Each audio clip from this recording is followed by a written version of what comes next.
Salvador Leiva, exsecretario de Combate a la Tortura del Instituto de la Defensoría Pública, te agradezco muchísimo que nos pudiéramos conectar en circunstancias como esta, pero vaya, nos podemos poner a platicar. ¿Cómo estás? Estimada Meme, muchas gracias. Siempre contento de estar aquí contigo en tu programa. Pues mira, aquí quiero empezar obviamente preguntándote sobre pues esta muerte de Isabel Miranda de Wallace en circunstancias bastante curiosas. En un día, yo lo comentábamos en corto, ayer se lo platiqué incluso a Ricardo Rafael, el día que yo abro el libro, ¿no? Su libro, su próximo libro, que nos hace favor de mandarnos para empezar a leerlo, es el sábado 8 de marzo. Lo empiezo a leer y a las horas se informa la muerte de Isabel Miranda de Wallace. Yo no creo en las coincidencias, pero sí esta fue una vaya cosa del destino. En tu perspectiva y además en tu experiencia lidiando con la señora Wallace, ¿crees que esta muerte es realmente una muerte? ¿Podría ser otro caso de fabricación, dadas los antecedentes que hay? Pues mira, con la información que contamos, creo que hay elementos para pensar que ella murió. Y déjame empezar con esos porque son menos. Claro. Y publicó ayer o antier, los periodistas publicaron, ¿no? Un CURP que supuestamente ya se había dado de baja. Que bueno, el CURP, si además tienes en cuenta la relación que ella ha tenido desde hace casi 20 años con Rosa Isela, la secretaria de Gobernación, pues podríamos pensar que es fácil de obtener, aunque no sea cierto. El, yo la vi todavía la última vez que vi a Isabel en audiencia fue en principios de enero. Y sí, sí se veía muy demacrada, se veía muy desgastada, más de lo que ya se había estado viendo durante las últimas audiencias en las que he estado con ella.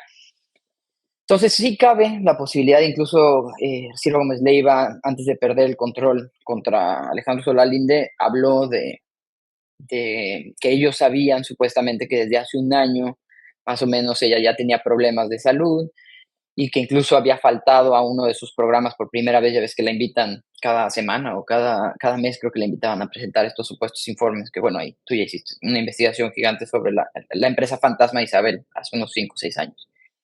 Entonces, cabe la posibilidad que sí, que haya fallecido.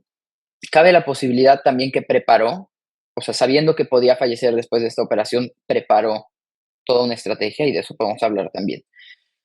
De lo que nos hace dudar sobre la muerte de Isabel es el timing, ¿no? Ya lo ha comentado Ricardo, ya lo han comentado varias personas, que muere la semana, un 8 de marzo, ¿no? La semana en la que se va a publicar el libro de Ricardo Rafael el jueves, y aquí hago una invitación, ya que lean ese libro, que son 500 páginas de las cuales todas valen la pena, van a entender por qué, ¿no? O sea, por qué existiría una razón fuerte para desaparecerse antes de la publicación del libro. Ese libro por fin responde la pregunta que todos nos hemos preguntado, que todos nos hemos hecho, o por lo menos da la versión más coherente y más verosímil que he escuchado yo sobre por qué se desapareció Hugo Alberto o por qué Isabel hubiera fingido su muerte, su secuestro y su muerte.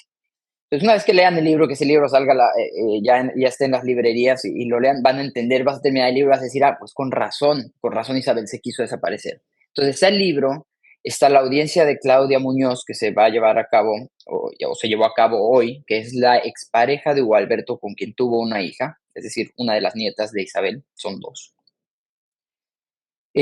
Mañana. Ahora, eso te dice, para mí es suficiente razón para que ella por lo menos hubiera podido querer desaparecer. Digamos que sí falleció. Isabel venía preparando ya varias cosas desde hace unos meses, de unos meses, y lo podemos ver incluso la semana pasada todavía, sola, pero también con colusión con la Fiscalía, colusión con la Defensoría Pública y con el Poder Judicial. Por ejemplo, desde hace quizá ya un mes, un poco más o un poco menos, Isabel nombró como parte del juicio, cosa que nunca lo había hecho. En el juicio está el juez, están las víctimas, bueno, las víctimas del caso, que son Brenda, Juana Hilda, César, Albertoni y Jacobo, pero que están ahí como acusados. Y está la supuesta víctima del delito, que es Hugo Alberto e Isabel. Y por primera vez nombró a la hija de Hugo Alberto, a la otra hija, Claudia. También se llama Claudia. como parte en el proceso. Eso no lo había hecho nunca. Ahora ya está nombrada y ella va a tomar el lugar de Isabel, por así decirlo, en el juicio. Eso lo hace unas semanas y desde finales del año pasado se empezaron a mover ciertos procesos que o estaban congelados o no habían existido, como una investigación que se inició desde el 2020 por sus denuncias en el Consejo de la Judicatura Federal en mi contra por haber hecho una visita a Brenda Quevedo junto con Ricardo Rafael. Esa investigación se inició con Arturo Saldívar, concluyó en el 2022 y de ahí se separó. O sea, decidieron no llevarla a juicio como a procedimiento administrativo, que es lo que corresponde. Y casualmente en octubre de 2024 la reviven y la mandan se inicia este procedimiento que tengo audiencia el próximo mes, que es como un juicio administrativo que lo que busca es inhabilitarme por hasta 10 años de ser funcionario público y por supuesto una multa. Se mueven también algunas de las investigaciones penales que ya existían en mi contra por la representación de Juana Isla en la Suprema Corte, por haber presentado pruebas. Todas estas investigaciones se relacionan con haber presentado pruebas o haber presentado juicios en favor de estas personas, de las víctimas del caso. Y la última es esta denuncia contra la perito que hizo el dictamen conforme al protocolo de Estambul de Brenda. Ese dictamen nos lo pidió en 2022, o pues 2022, la propia fiscalía. Es decir, yo presento la denuncia contra Isabel por tortura en noviembre de 2020, que no tiene ningún avance, y la fiscalía nos pide a la defensoría, es un oficio que me dirigieron, que nombremos un perito para hacer ese dictamen, porque como varios de los señalados en las torturas, en los 3 episodios de tortura de Brenda, son de la propia fiscalía, pues no podían hacer ellos el mismo dictamen por un tema de imparcialidad. Se nombran a esta perito y hace su dictamen, y ese dictamen ya estaba listo y ya se había presentado desde antes de mi renuncia, pero ese mismo mes, diciembre, me parece, yo renuncié en febrero de 2023. Y justo ahora, otra vez a finales del año pasado, presentan esa denuncia contra este perito y la denuncia es por supuestamente haber falseado, haber mentido en su dictamen. Es decir, como experta, como científica que es una psicóloga, eh, habría mentido en el tema de la tortura. Y aquí viene de Brenda, y aquí vienen dos cuestiones interesantes. Al parecer son dos denuncias distintas, que ahora ya se acumularon. Una contra el perito y una contra mí. Si es contra mí, porque estoy mencionado en los hechos de la denuncia, por así decirlo, es por haber mentido en la denuncia de tortura que presenté, no solo contra Isabel, era una lista de más de una docena de funcionarios públicos. De hecho, ella es la única no funcionaria pública que estaba en esa denuncia, la de noviembre de 2020. Y en esa denuncia mencionan partes del contenido del aperito. Es decir, tuvieron acceso a ese dictamen. En la segunda denuncia, que es la que presentan contra el aperito directamente, ahí el abogado, Johan Iván Torres, le dice en entrevista al policía federal que lleva esta investigación que él no tiene acceso al dictamen, que no conoce el contenido y entonces pide que lo traigan. La primera es de junio de 2024 y la segunda es de noviembre de 2000. Esa entrevista es de noviembre de 2024. Entonces, de ahí, por lo menos con esos dos documentos, ya sé que uno, Johan Iván Torres, el abogado de Isabel, e Isabel tuvieron acceso a ese dictamen del aperito de manera ilegal, porque ese dictamen solo está en la investigación por la tortura que sufrió Brenda, y en esa investigación no se ha llamado a declarar, por supuesto no se ha investigado, y entonces nadie tiene acceso excepto las víctimas, Brenda y sus coacusados y el Ministerio Público. Pero de manera irregular, esta fiscalía, que depende de Saridén Herrerías, quien quiere ser la ministra de la Suprema Corte, que quiere candidatarse como ministra de la Suprema Corte, le dio acceso a Isabel y a Johan Iván a este dictamen para después presentar dos denuncias en contra de la perito y la otra aparentemente contra mí. Entonces, aquí tienes el ridículo de un dictamen que pidió la fiscalía, lo presentan y entonces le abren una investigación por ese dictamen que la misma fiscalía pidió. Otras cuestiones que se han movido extrañas desde hace unos meses es la Defensoría Pública cometió un error gravísimo, casi le pudo haber costado la libertad a Brenda, después de haber obtenido la el cambio de medida cautelar. No sorprende ese error, lo que no queda claro es si fue a propósito o no. Digo a propósito porque desde que entró la nueva secretaria técnica de combate a la tortura, sé que le pidió a la defensora de Brenda que le cambiara la medida cautelar. Es decir, perdón, que se desistiera del cambio de medida cautelar.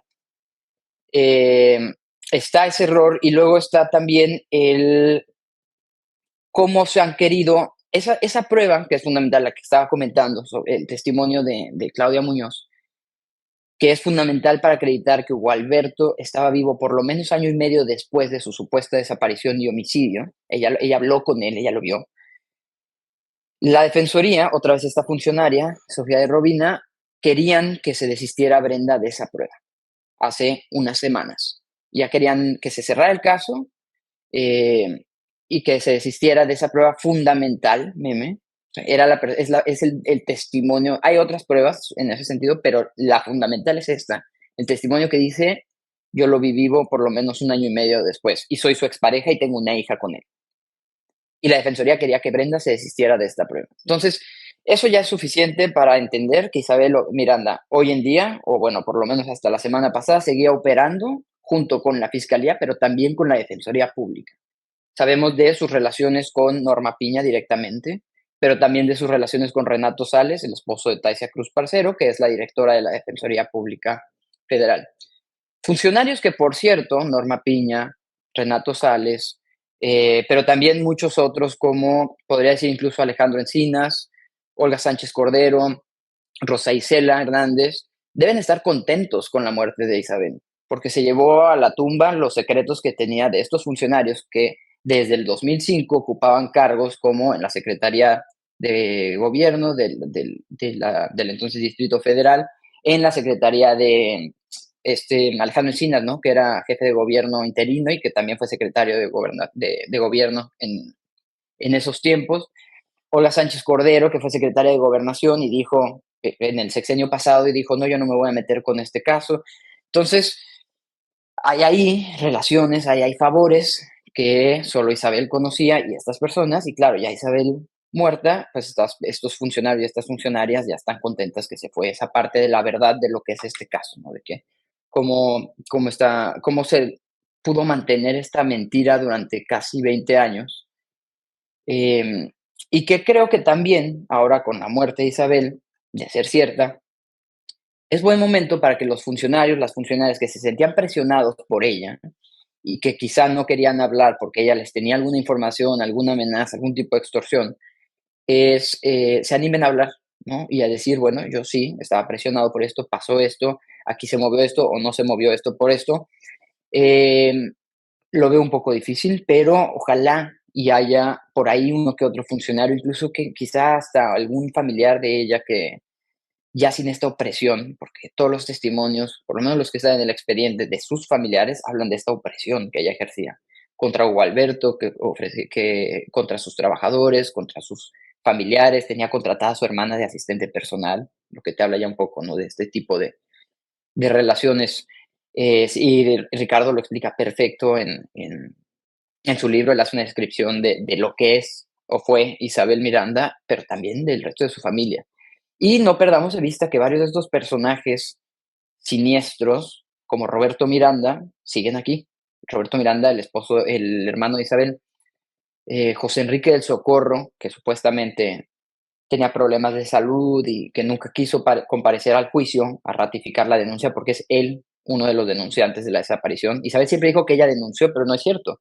En la Fiscalía Federal quien denunció fue José Enrique del Socorro Wallace y en la Fiscalía Local de la Ciudad de México quien denunció fue Abraham Pedraza Rodríguez, que es el que trabajaba con la ministra Norma Piña. Nunca se presentó a juicio, al parecer estuvo en el funeral, es decir, Isabel le sobrevivió a este personaje que desde hace 20 años se supone que estaba muy enfermo. Entonces yo espero que quizá también algún familiar se toque el alma y diga, a ver, esta gente lleva en la cárcel 20 años, todos torturados, vamos a dejarlos ya, ¿no? Hacer este cierre y ya Isabel ya no está, cerremos este capítulo en nuestras vidas, también ellos quitarse el estigma de ser familiares de un personaje tan vil como fue Isabel Miranda. Y el último punto, aunque probablemente se me estén yendo otros, que hace dudar sobre la muerte es, Isabel se dedicó toda su vida al show, ¿no? Hasta su empresa así se llama, Show Poster y luego Showcase. ¿Tú te hubieras imaginado que ella incluso lo habría planeado o sus familiares sabiendo que eso es lo que le hubiera gustado? Hubiera sido un evento gigante, su funeral, donde acudieran los personajes más importantes, estos que han salido en Twitter, ¿no? Como Patti Chapoy, Ciro Gómez Leiva, Kenny Hernández, todos, a hablar de la maravillosa persona que fue y cómo cambió el rumbo de México en el tema de derechos humanos, lo cual es cierto, en un sentido negativo. Ella fue uno de los pilares principales en el movimiento antiderechos, buscaba pena de muerte, castrar a violadores, em, y logró impulsar mucho de su agenda, ¿no? Con sus colaboradores, Genaro García Luna, Luis Cárdenas Palomino, toda la gente que tenía en el Senado, en el Congreso, en las fiscalías locales y federal.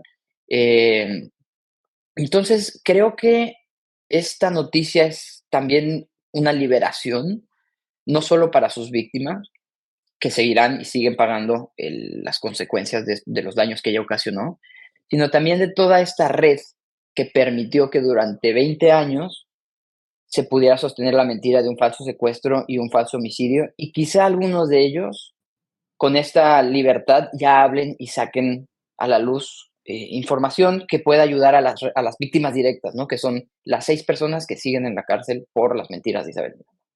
Salvador, lo que estás diciendo es muy, muy fuerte, entendiendo que estamos hablando de una, no solamente es Isabel Miranda de Wallace como persona, a ver, nadie se congratula de la muerte de nadie, pero estamos hablando de una persona que torturó, que violó derechos, que fue pues muy protegida hasta sus últimos días, entendiendo que ya estamos en una administración que no tendría que haberla protegido.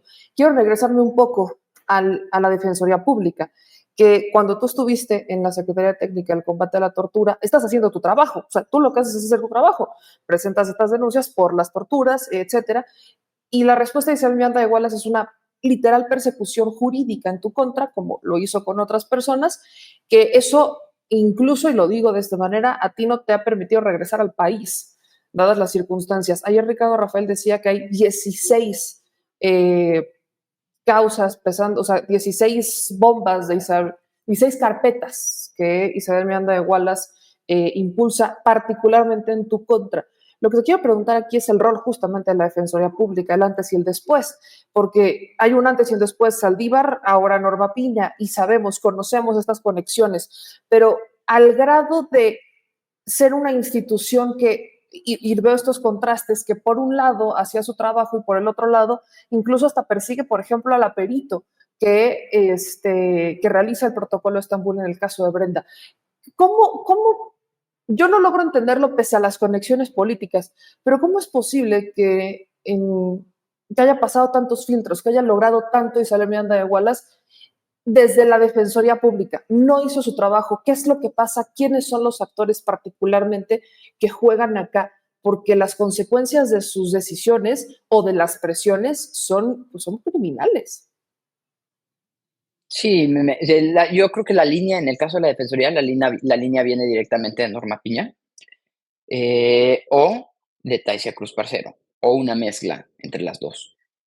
Son 3 investigaciones y 3 investigaciones administrativas en el Consejo. Por eso Ricardo menciona 16.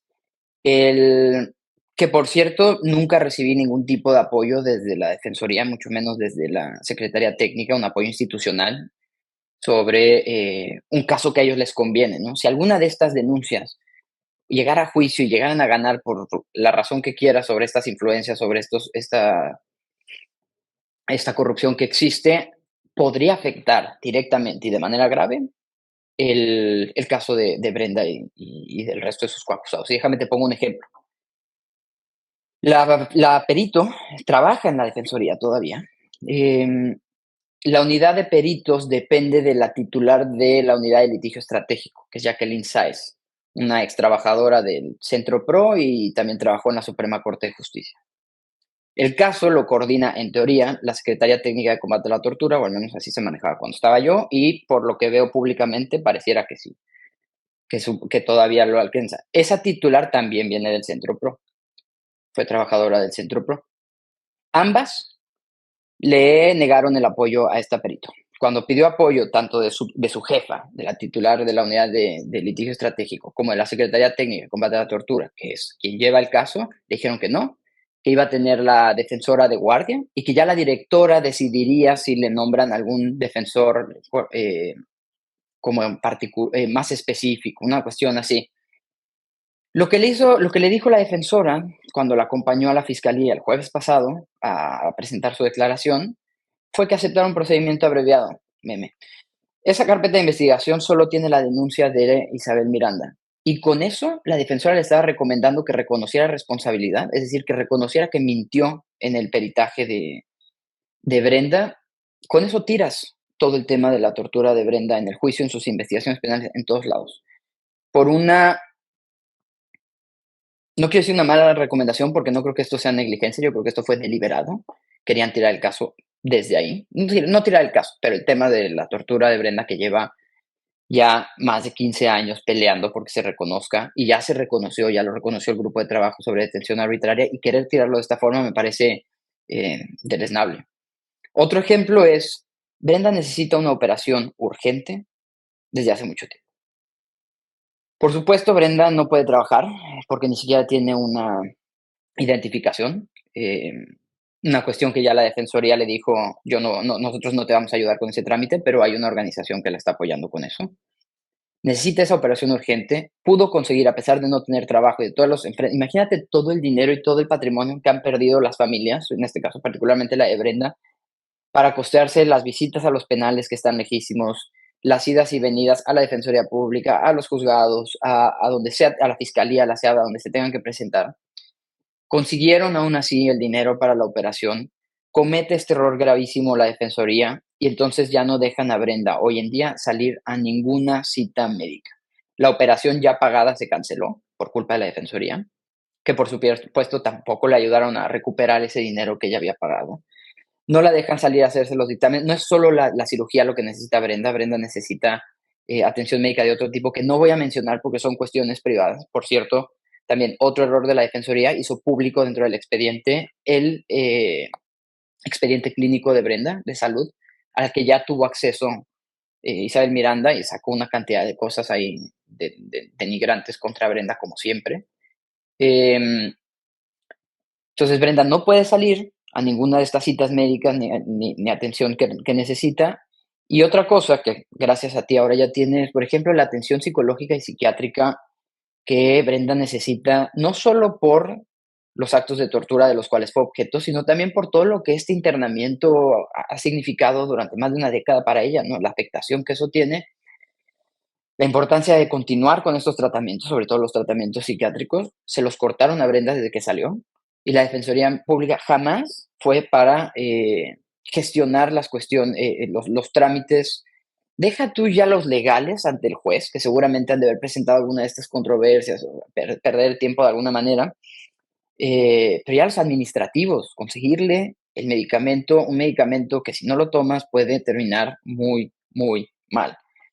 Y fuiste tú, gracias a ti, que lo mencionaste en tu programa, y Brenda ya tiene acceso a un tratamiento psiquiátrico porque hay gente buena que, que apoya sin nada a cambio, ¿no? Pero si no fuera por eso, Brenda ya está en una situación de desesperación, no puede trabajar, no tiene actividades, vive en su casa encerrada, viendo noticias, viendo las cuestiones, te diría de su caso, pero no, porque no le comparten la información sobre su caso. Brenda no sabe, a pesar de ya tener esa ventaja de estar fuera, donde podría estar leyendo su caso, aportando ideas, porque nadie conoce su caso mejor que ella.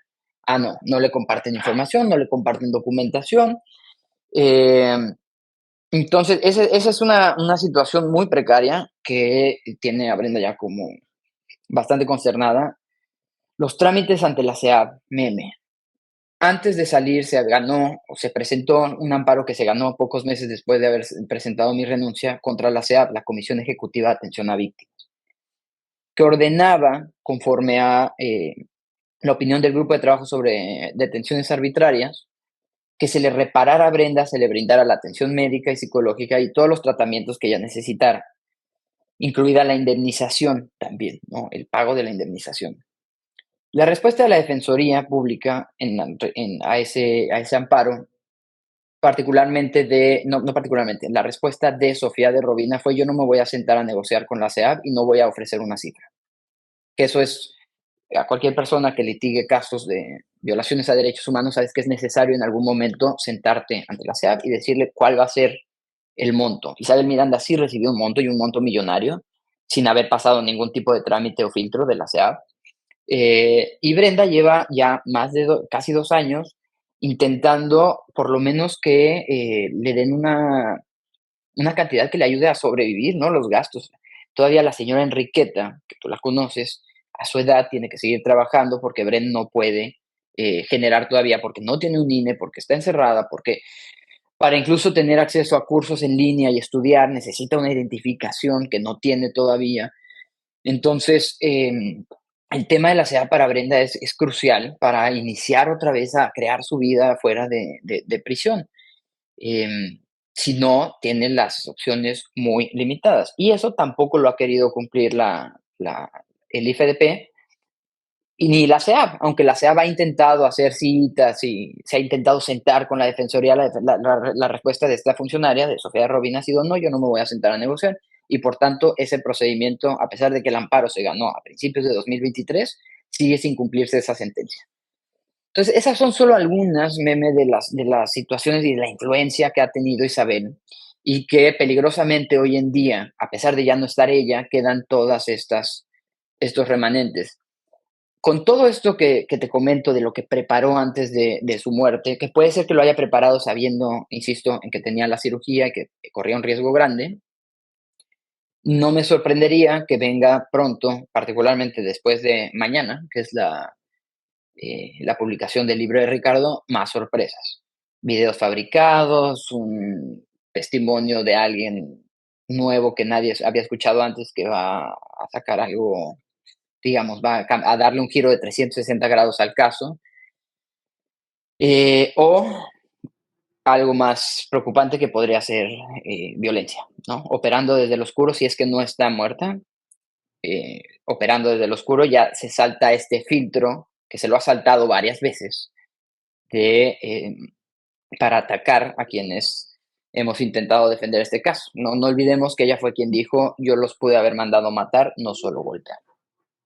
Salvador, esta frase es demoledora, entendiendo que Isabel Miranda de Wallace ha tenido varios episodios de convocar a la violencia y vaya, incongruencia total que recibiera hasta un reconocimiento en materia de derechos humanos en una administración incluso muy violenta como la de Felipe Calderón. Pero en este momento quiero preguntarte si efectivamente muere Isabel Miranda de Wallace, aunque ella haya dejado quizás todo armado, ¿cuáles serían las consecuencias a corto, mediano y largo plazo? Entendiendo que nada ha cambiado en cuanto al curso judicial de lo que son las audiencias, lo que está por venir, eso no se ha movido y ya no está. Podríamos pensar que quizás las cosas tomen el curso que tendrían que haber tomado desde hace 20 años o quizás no podríamos emocionarnos tanto. Te lo pregunto todavía más concreto. ¿Hay esperanza después de la muerte de Isabel Miranda de Wallace o seguimos un poco en suspenso? Tú podrías regresar al país, ¿no? No sé, ¿qué pasaría con eso? ¿Cuál es el escenario? Sí hay, bueno, por lo menos yo sí tengo esperanza en el caso.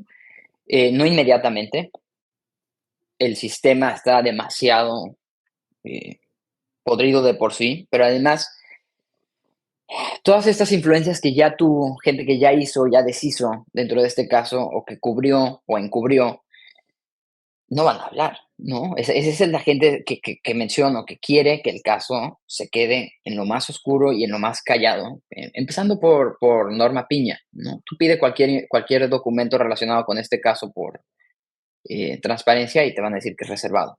Ya nadie puede tener acceso a este expediente. Entonces, en principio no. Lo urgente y lo que debería ocurrir ahora es que el ministro Arturo Gutiérrez Ortiz Mena, que lleva ya casi 3 años con el expediente de Juan Aida en la Suprema Corte sin presentarlo a la primera sala, lo haga antes de irse. Es decir, marzo, estamos a 5 meses de que ese caso se tendría que resolver, porque si no se resuelve antes de que cambie la configuración de la Suprema Corte en agosto, estamos hablando de un expediente tan grande como es este, lo van a mandar para dentro de mínimo unos 2 o 3 años más. Entonces, creo que ahí por lo menos el ministro Gutiérrez Ortiz Mena, que además ella ya lo intentó acusar públicamente también, ¿no? De ser parte de esta mafia del cártel de la toga que nos inventó y presentó impedimentos, no lo logró, presentó en el propio expediente de Juana Hilda, hay un tema de falsificación de firmas, dijo que Juana Hilda falsificó su firma, una cuestión así, que habían retrasado también el procedimiento en la Suprema Corte. Yo creo que nunca en la Suprema Corte se había tenido que abrir un incidente de falsificación, ¿no? De grafología para demostrar si la firma de una persona, que es además quien presentó el caso, Juana Hilda, era real. Y eso tomó, no sé ni siquiera en qué terminó, pero empezó al poco tiempo que yo salí y llevaba ya meses con eso.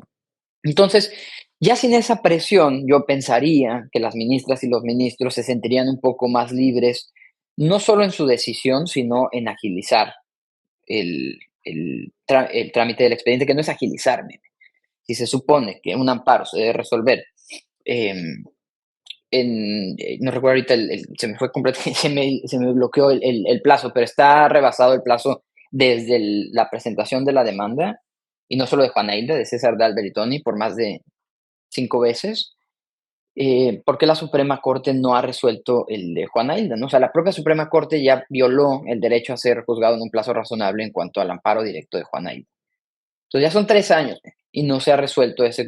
De ahí a que se resuelva el caso de Juana Hilda, van a empezar a caer todos los demás procesos. Pero sin eso, sin esa sentencia, nadie en los juzgados va a resolver, por ejemplo, aun si se cerrara el caso de de Brenda y de Jacobo, que todavía están pendientes, estaba pendiente, por ejemplo, esta prueba de Claudia que se está desahogando hoy.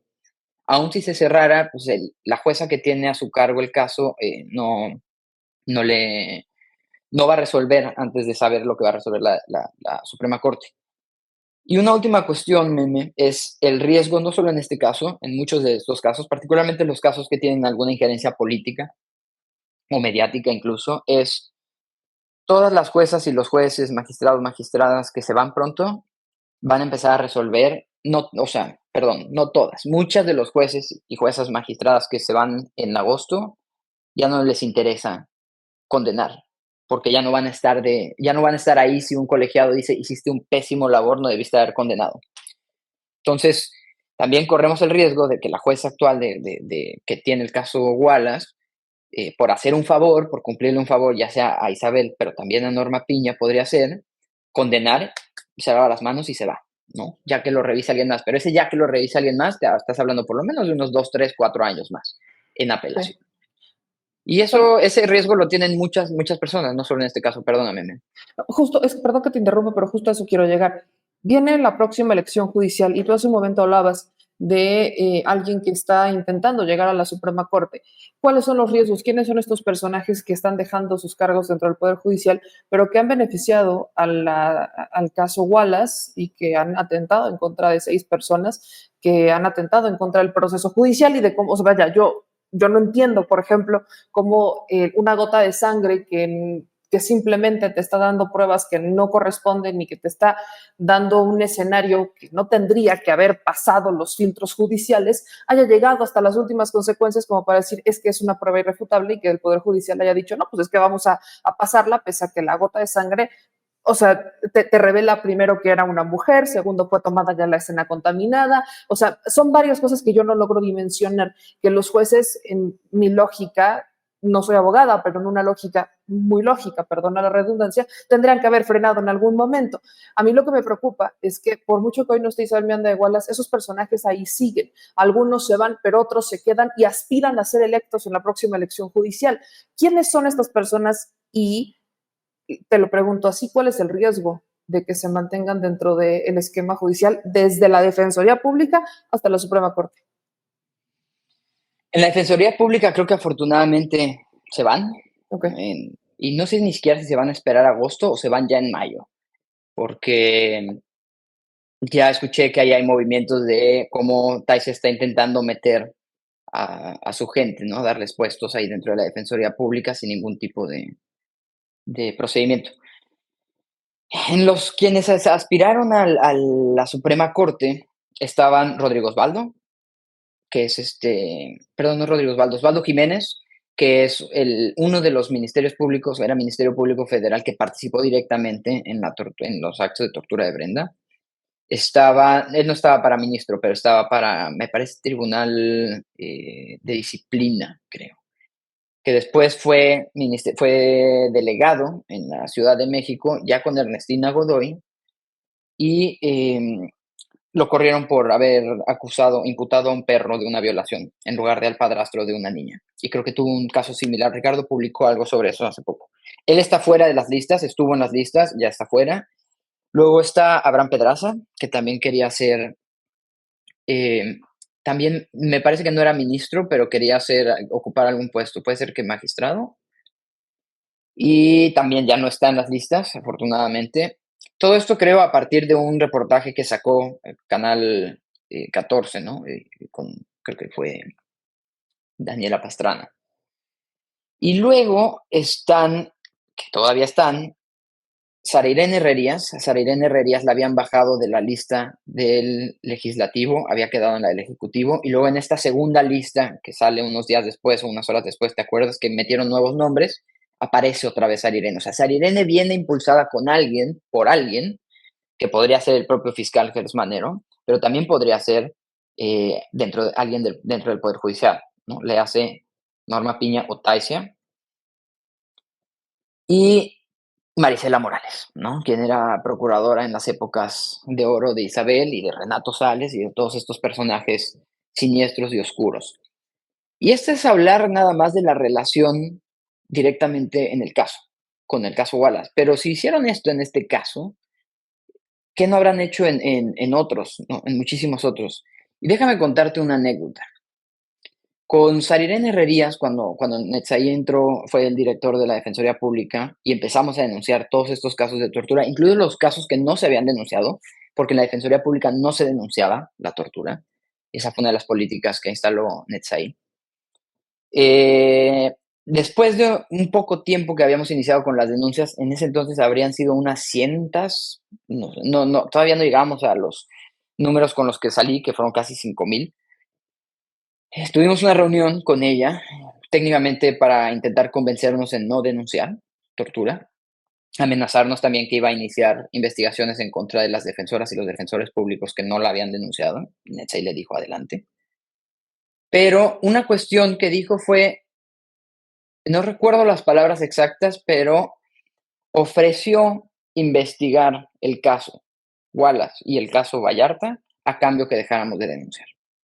A ese nivel de suciedad, de poca ética, poca integridad tiene esta señora Sara Irene Herrerías, que negocia o pretende negociar con los casos. Por supuesto, la respuesta fue no, vamos por todos los casos de tortura. No, nosotros no vamos a jugar esto de negociar con el dolor de la gente para hacer favores políticos institucionales y nunca lo aceptamos. Tan es así que si no, esto ya quizá hubiera estado en otro panorama. Esas son las personas que podrían llegar a la Suprema Corte y que no debemos permitirlo. Y ahí también sí me gustaría señalar, me parece por lo menos sorprendente, si no decir un poco indignante también, que todas las organizaciones de derechos humanos que acompañan este tipo de casos, no solo tortura, desaparición, migrantes, incluso el caso Ayotzinapa, que también está o estuvo algún tiempo bajo la dirección de Sara Irene, no hayan dicho nada.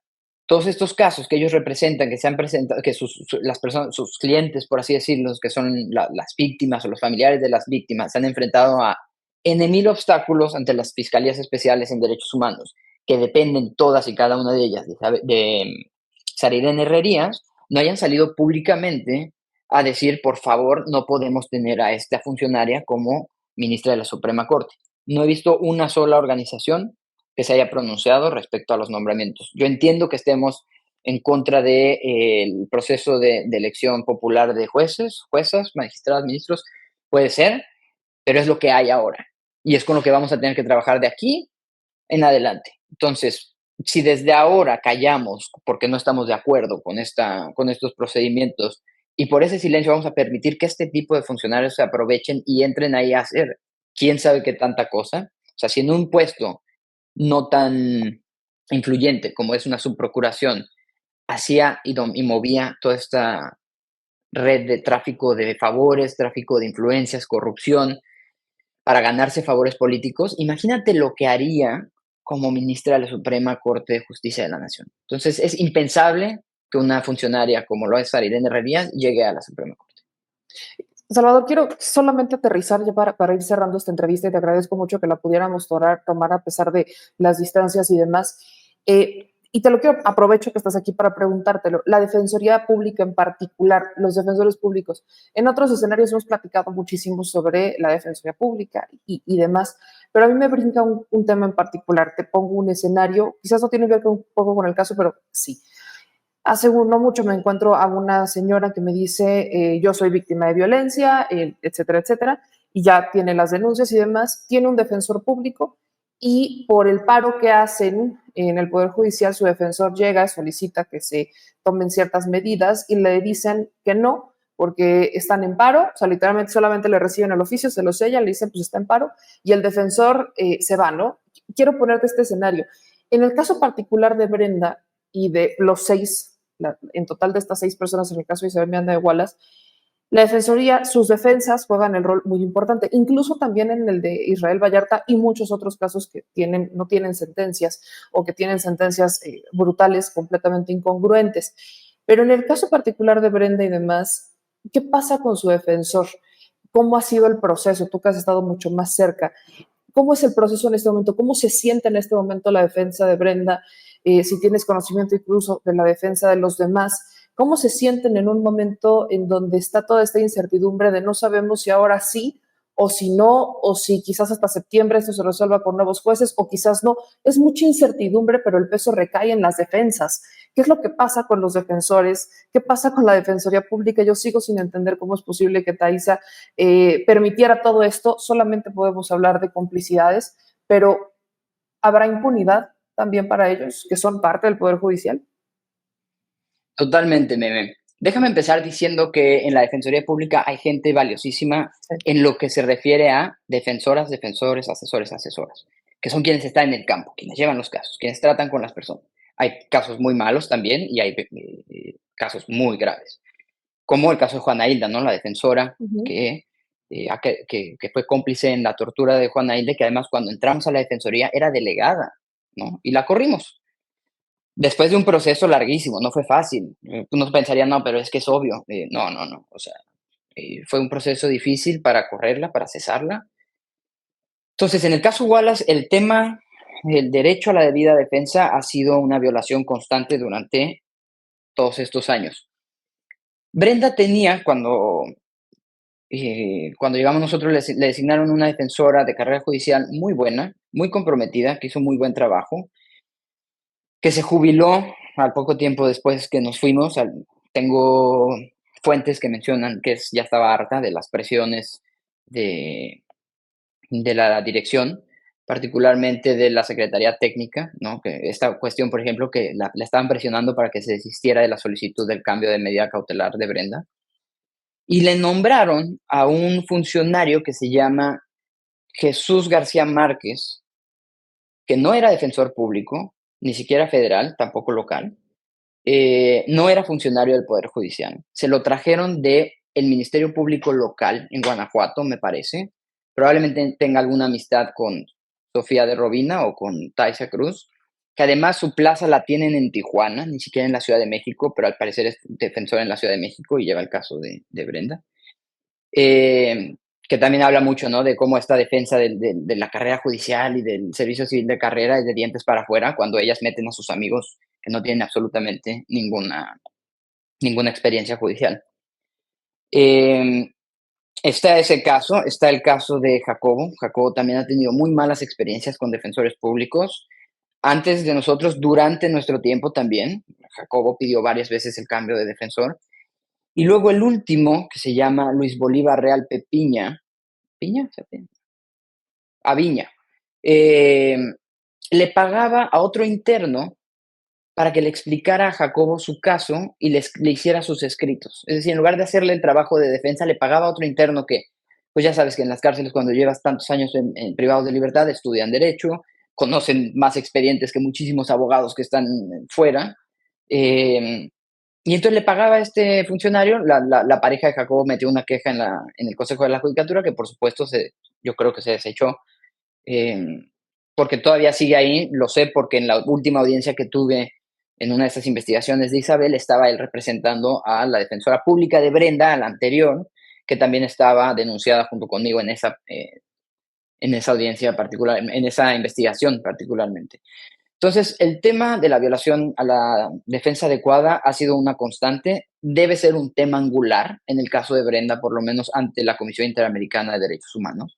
No es que la Defensoría sea culpable de todas las violaciones, la Defensoría no la torturó, la Defensoría no la metió a prisión, pero sí ha sido parte de esta estructura y de esta estructura judicial, dejemos de lado a la Fiscalía, que ya sabemos cuál es su papel en este caso, pero sí en la estructura judicial que ha permitido que este caso siga abierto después de casi 20 años, con pruebas falsificadas, pruebas simuladas y pruebas fabricadas, confesiones bajo tortura, y que sin embargo ahí sigue. Y nadie se explica porque le preguntas, ¿no? A jueces, le preguntas a magistrados, le preguntas a defensores, le preguntas a fiscales, oye, pero ¿y tú qué opinas sobre este caso? Y todos dicen, pues es que no debería estar ahí. Todos dicen lo mismo, ¿no? No debería estar ahí, no deberíamos estar en esta situación, pero ahí estamos. ¿Por qué? ¿No? Entonces, eso, meme. Sí, particularmente ahora, que es la recta final del caso legal, del caso del juicio, la defensa de estas víctimas, de estas personas, debería ser la más atenta, la más, ¿cómo se dice? Ay, perdón, la más aguerrida, ¿no? Que necesitan y que no tuvieron durante tantos años, pues ahora es el momento donde tendría que demostrar la Defensoría que sí puede corregir ese error, que sí puede cambiar ese problema estructural que han tenido por décadas de no poder proporcionar un derecho humano como es la defensa adecuada. Quiero cerrar haciéndote esta pregunta sobre el ceferezo. Es un tema que hemos abordado y aprovecho que te tengo acá. Las torturas y te lo quiero preguntar así, ¿Isabel Miranda Wallace en algún momento llegó a ordenar algún tipo de tortura contra Brenda en el ceferezo mientras estuvo allá adentro? ¿Y cuál es la actualización que tienen sobre el ceferezo? Porque seguimos recibiendo denuncias de mujeres que se están muriendo, suicidios inexplicables, incluso también en cuestiones, en situaciones muy misteriosas. Estamos hablando del Penal Federal de Mujeres, que también ha sido muy controversial, que cuando estaban en la Defensoría Pública trabajaron por liberar a mujeres, por ejemplo, en el penal también de Santa Marta Catitla, bajo ciertos criterios. En, en estos tiempos es tiempo de mujeres, tenemos un gobierno de mujeres y el penal de mujeres creo que no le ha llegado esa transformación. ¿Cómo es la situación? Y esta pregunta. ¿Isabel Miranda de Buenas en algún momento llegó a ordenar una tortura para Brenda dentro del Ceferezo? En el 16 no. Ok. Tal cual, tortura, no. Pero sí lo que decimos consigna. Y eso lo saben y lo sabe Brenda también porque se los dice la directora, ¿no? No, tú no tienes derecho porque tienes consigna. Eso significa que alguien de afuera tiene algo contra ti. Y le han dicho, y se enteró Brenda quién. O sea, sí, durante años, hasta, si no me equivoco, cuando entró, no el comisionado actual, el comisionado anterior, pero imagínate, quién era el encargado, que ahí te va la ironía, ¿no? Y la ridiculez, de estos penales, era Renato Sales. Los primeros suicidios en el Ceferezo 16, que fueron a los 3 meses de haber abierto el Ceferezo, era cuando Renato Sales estaba encargado de la coordinación de ese Ceferezo. Y ahora está su esposa diciendo que se está desviviendo y entregando el alma y cuerpo por las mujeres en el Ceferezo 16, ¿no? ¿Dónde está? A mí eso no solo me parece una incongruencia profesional, sino un descaro ético y moral de decir, la persona con la que tienes hijas, con la que convives todos los días, con la que duermes, es quien provocó ese problema sistemático y estructural del penal de las mujeres. Y ahora tú pretendes venir a simular que estás trabajando a favor de esas mujeres. Es un descaro, es indignante, ¿no? Por decir lo menos. Lo que sí, lo que sí sé del Cepreso 16 actualmente es que siguen muriendo las mujeres. ¿No? Es decir, no es culpa tampoco ahí de la Defensoría, ni ellas podrían hacer, digamos, cambiar la estructura como tal, podrían atender otras cuestiones como las visitas, ¿no? De las chicas, de las mujeres que están privadas de libertad. Cuando hicimos este censo de las mujeres representadas, más de la mitad no habían sido visitadas por sus defensores públicos, y estoy hablando de los federales, ya no hablamos de los particulares o de los locales. Entonces, el siguiente plan, el siguiente paso, pero todo esto fue, te estoy hablando de enero más o menos, era que hacer una investigación administrativa dentro de la defensoría de todas estas defensoras y defensores. Por supuesto, cuando llegó la nueva administración no se hizo, no solo no se hizo, sino que se ocultó esa información. Publicaron toda la información relacionada a la atención médica, etcétera, mal analizada. Digamos, yo conozco cómo se hizo esa sistematización, yo sé quiénes la trabajaron y sé que estaba mal interpretada y ocultaron esa información. Entonces, no es que la defensoría pueda prevenir tal cual los suicidios, no, no se busca eso, eso es responsabilidad y digamos, la principal culpable en este sistema es el órgano penitenciario, de eso no hay duda. Pero hay otras instituciones que dentro de sus atribuciones y sus responsabilidades tendrían que estar haciendo también su chamba para ayudar a evitar que esto se siga, esto siga ocurriendo. Y no solo son los suicidios, meme, eso también hay que mencionarlo, es la calidad de vida entera en el penal. Y también habría que recordarles a esta gente que no solo es un penal federal, están todos los otros penales federales que también tendrían que estar atendiendo, que tienen problemas similares o peores en algunas cuestiones, y que los tienen totalmente en el olvido. Te estoy hablando de gente que es aislada en paredes 4x4, sin ningún tipo de luz natural por hasta 12 meses. Encontramos casos así. Entonces, hay otros, o sea, la situación carcelaria es una crisis total, pero claro, como este fue el tema que presenté en mi renuncia, donde mencionaba la situación de las mujeres en CPS 16, pues queriendo defender y lavarle la cara a Norma Piña, fue el único tema en el que medios se enfocaron. Mal hecho, llevan años perdiendo el tiempo con eso, ganaron un amparo hace poco, pero el resultado, ahí lo tenemos, siguen ocurriendo los suicidios, no hay ningún cambio estructural, se han cerrado todos los canales institucionales de colaboración entre el Poder Judicial y entre el sistema penitenciario, que quieras o no los necesitas tener abiertos. Eso, por ejemplo, Netzaí lo manejó súper bien. Yo, por un lado, golpeaba todo el tiempo al sistema penitenciario, pero él mantenía los canales de comunicación abiertos para facilitar los casos de indultos, para facilitar cuando las personas tenían derecho a ser liberadas o al cambio de prisión preventiva, pues también hay que hablar, ¿no? Y hay que coordinar. Entonces, es triste, meme, como siempre, que por egos, por ambiciones personales de quienes están en los altos mandos, quienes sufren son los de abajo, que son las personas usuarias de los servicios estatales. En este caso, todas las personas privadas de libertad, en particular estamos hablando de las mujeres en el penal, en el CFRSO 16. Salvador, te quiero agradecer infinitamente que pudiéramos conectarnos y hablar. Constantemente estamos platicando y estamos en contacto y creo que ahora será aún más, entendiendo que estamos un poco en la incertidumbre del qué va a pasar, si en la Suprema Corte se cae, si sale el caso, qué pasa con esta ratificación del testimonio que dará que en algún momento fue pareja de Hugo Alberto Wallace y que tiene incluso una hija de él que dice, y ahí se tumba todo el caso, que hay más evidencias, pero uno de los más fuertes es, yo lo vi año y medio después. Y esperamos que ya salga este libro de Ricardo Rafael para que la audiencia pueda entender aún más el por qué la fabricación varias, en este caso la fabricación de la muerte, presunta muerte de Hugo Alberto Wallace y las terribles consecuencias que ha tenido, ya no solo para las 6 personas, sino para la sociedad en general, que pues estos casos son el ejemplo perfecto de la impunidad y de la corrupción dentro del Poder Judicial. ¿Algo más que quisieras agregar antes de despedir, Salvador?